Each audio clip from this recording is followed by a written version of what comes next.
the defendant's lawyer or that person, do they want to build up particulars in that case? If they say yes, then you have to go to the courthouse. It's free to file at the courthouse.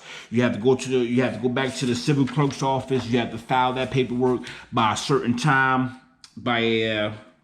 You have to file that paperwork by a certain time. They give you a chance to tell your story and complete, to tell your story and complete, and then you can work on getting evidence for your case, stuff like that. In this case, I didn't have any evidence. All I had was my word. I couldn't bring forth evidence proving that this was a lie. I couldn't subpoena Howard Luttrell to come to court because I didn't know his address, don't know his whereabouts. They're not going to let me know his whereabouts. You have to have person's name and address before you can subpoena somebody. They can't find nobody for you. They probably can find an address of a business. They can't find nobody's household for you because that's like against the law. It's a violation of privacy, and it's also very dangerous if you do that. Then and that could turn out to be a dangerous situation if they look up somebody's address for you. So all I had was that. My court date for the civil lawsuit was on the date that I filed my bill of particulars was 8/13/2019. My trial date for that case. My trial date for that case was October 2nd of 2019. So I went to court for that.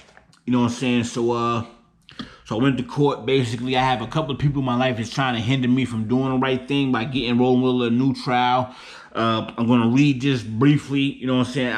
This is my first time doing the blog, loading anything up to YouTube. So if I skipped anything, if you need to look this case up, hopefully somebody can get involved. Black Lives Matter, some type of agencies that can provide this guy with a lawyer, because I think people are persuading the Innocence Project not to work on this case as quickly as possible so that they can continue doing whatever, so that the people who don't want me to be, so that the people who lied on my name and said I was snitching and I never tried to get this guy a new trial, never tried to do any of that.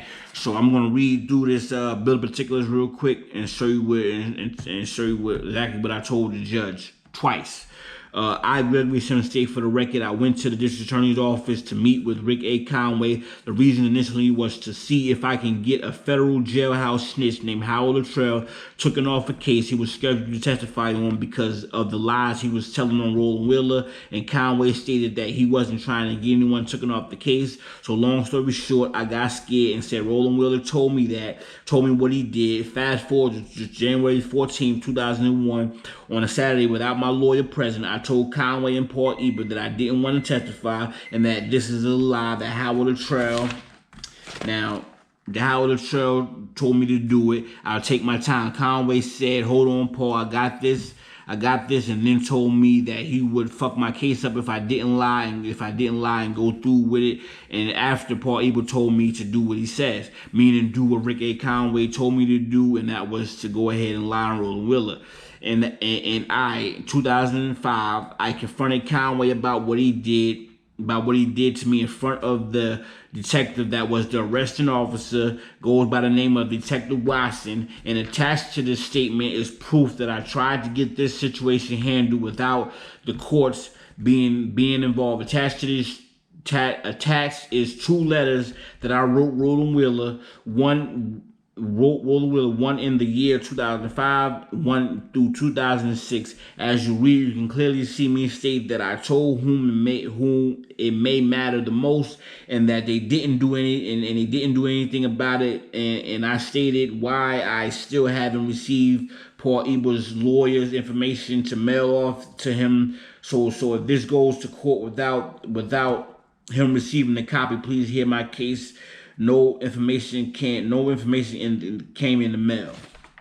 And it's signed by me, Gregory Sims. You know what I'm saying? This is a bill of particulars for a case that was on October 2nd. All the judge did, I don't know if anybody persuaded the judge. I don't know if anybody persuaded the judge to not do with it. I'm trying to get this up here so that you can see the paper. So that you can see.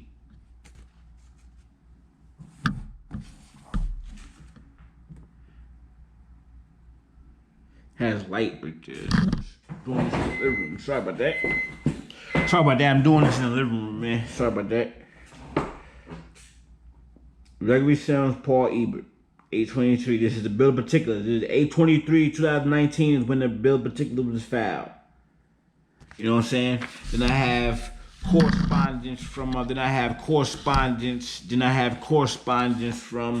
Paul Ebert's lawyer, which is the ground of defense. The ground of defense is when you fill out a bill of particulars explaining everything that you've been through, everything that you're suing for, and what you think you need to be compensated for, which I wasn't trying to be compensated with any money. If I would have had a way to sue him just for habeas corpus reasons, I would have did. I would have done that instead of suing for money. But anyway, long story short, the ground of defense is just stating that he didn't do anything, that Paul Ebert denies all accusations. He's not going to admit, nor is he going to deny that the meeting with me, Detective Watson and Conway took place on October 9th, stuff like that. But anyway, I'm gonna let you read the real reason why. The real reason why I wasn't able to win the case, anything like that, was because of